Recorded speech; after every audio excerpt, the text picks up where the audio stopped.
plus de 2000 ans, régnait en Galilée un roi nommé Hérode. Zacharie et Élisabeth étaient mariés depuis longtemps, mais n'avaient pas réussi à avoir d'enfant. Élisabeth était dorénavant âgée. Dieu avait prévu pour eux un miracle. Après que l'ange Gabriel apparut à Zacharie au temple et que sa femme Élisabeth fut enceinte de 5 mois, Marie, une jeune cousine d'Élisabeth, s'occupait chez elle à Nazareth lorsque survint l'ange Gabriel qui portait pour elle un message de Dieu. Je te salue, comblée de grâce. Le Seigneur est avec toi. Sois sans crainte, Marie, car Dieu te connaît et il t'aime. Voici que tu vas concevoir et enfanter un fils. Tu lui donneras le nom de Jésus. Il sera grand, il sera appelé Fils du Très-Haut, et son règne n'aura pas de fin. Comment cela va-t-il se faire, puisque je ne connais pas d'homme ? Répliqua Marie. Pour la rassurer, l'ange informa Marie du miracle de Dieu pour Zacharie et Élisabeth, et il la quitta. Marie fut alors remplie de confiance, voyant que rien n'est impossible à Dieu. L'ange du Seigneur porta l'annonce à Marie. Et conçue du Saint-Esprit.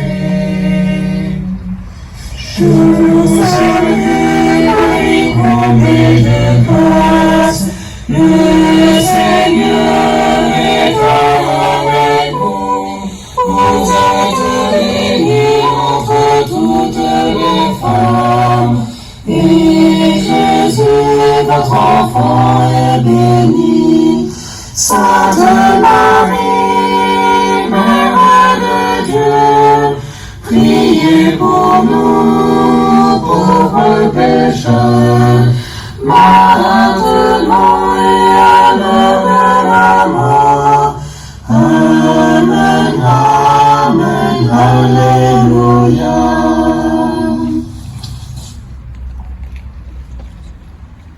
Avec une juste hâte, Marie s'empressa de rendre visite à sa cousine Élisabeth, bien que la route fût longue. À son arrivée, Élisabeth fut divinement inspirée et s'écria joyeusement. « Bénie entre toutes les femmes, et l'enfant que tu portes est béni. D'où m'est-il donné que la mère de mon Seigneur vienne jusqu'à moi? Car lorsque tes paroles de salutation sont parvenues à mes oreilles, j'ai senti mon enfant s'extasier en moi. » Marie resta avec Élisabeth environ 3 mois. Puis, elle s'en retourna chez elle.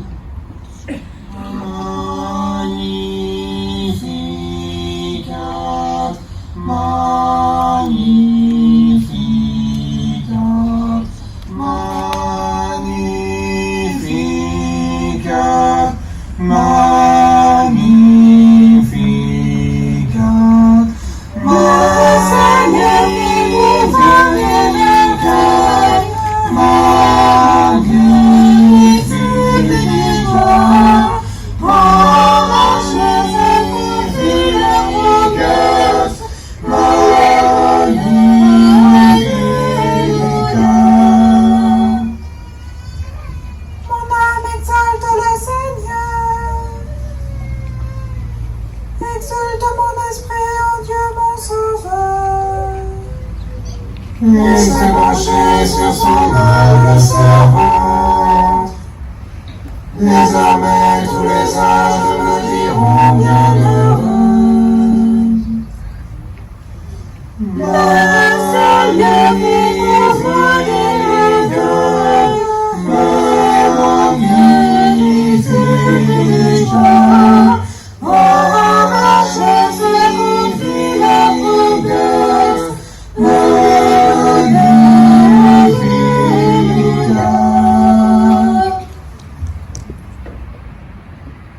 Joseph, charpentier, fiancé de Marie, était inquiet pour elle en voyant son ventre s'arrondir, car il n'avait pas encore épousé Marie, Qu'allaient penser les gens d'elle en la voyant enceinte? La nuit suivante, l'ange Gabriel lui apparut en songe pour lui expliquer le miracle. Joseph, fils de David, ne crains pas de prendre chez toi Marie, puisque l'enfant qui est en elle vient de l'Esprit Saint. Voici que la Vierge concevra, et elle enfantera un fils. On lui donnera le nom d'Emmanuel, qui se traduit « Dieu avec nous ».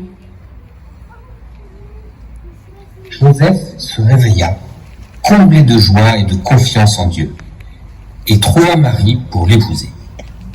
Je salue Marie, comblée de grâce, le Seigneur est avec vous. Vous êtes bénie entre toutes les femmes, et Jésus, votre enfant, est béni.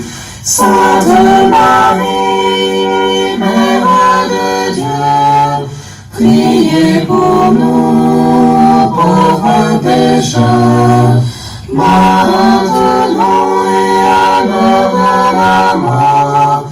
Amen, Amen, Alléluia.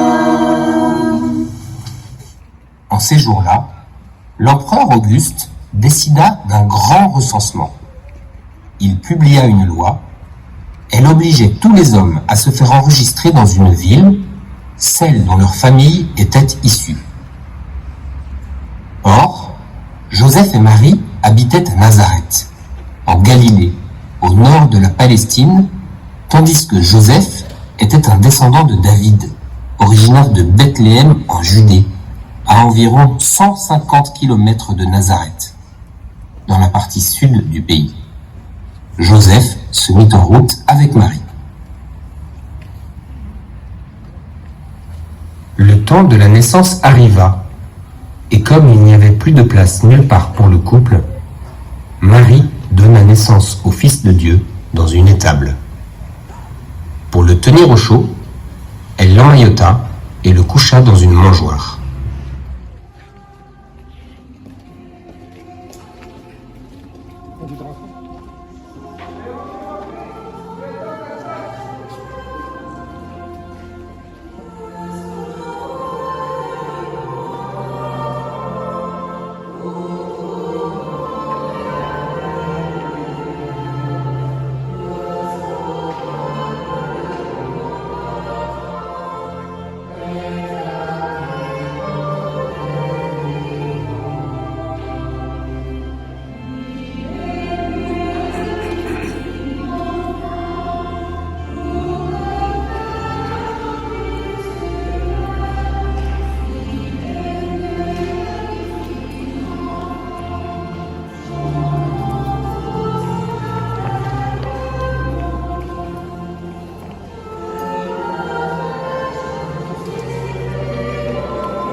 Le Sauveur, promis par Dieu, est né dans la cité du roi David.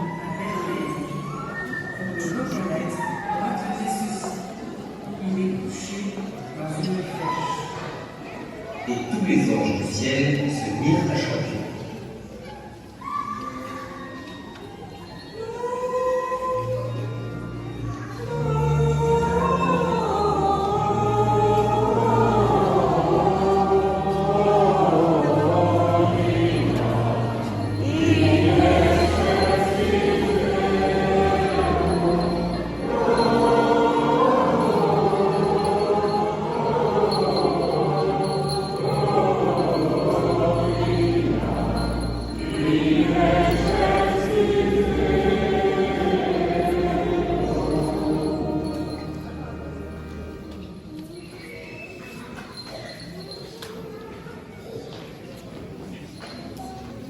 Les bergers se dirent entre eux: allons donc à Bethléem pour voir nous-mêmes ce qui s'est passé. Ils se dépêchèrent d'y aller et trouvèrent Marie et Joseph et l'enfant couché dans une crèche. Ils louaient le bienfait de Dieu. Ils racontèrent tous comment ils avaient appris l'événement et tous étaient étonnés. Beaucoup d'autres signes sur la naissance de Jésus ne sont pas racontés ici. Ceux-là ont été choisis pour que l'on sache pourquoi, à Noël, les chrétiens fêtent la naissance de Jésus, Fils de Dieu, Sauveur des hommes. Après cela, des rois venus d'Orient arrivèrent en Judée pour chercher le roi des Juifs qui vient de naître, disait-il. Pourtant, ils ne connaissaient pas la Bible, mais ils étaient guidés par un phénomène de la nature. Une étoile, plus grande et plus brillante que les autres. Melchior était blanc, Gaspard jaune et Balthazar était noir. Ils symbolisaient toute l'humanité. En lui offrant de l'or, ces païens ont confusément reconnu que l'enfant Jésus était roi. En lui offrant de l'encens, ils montraient que l'enfant Jésus était Dieu. En lui offrant de la myrrhe, résine qui servait à embaumer les morts, ils annonçaient que Dieu aimerait passionnément l'humanité. Ces gens qui ignoraient Moïse et les prophètes ont su adorer cet enfant que Pilate laissera crucifier comme roi des Juifs.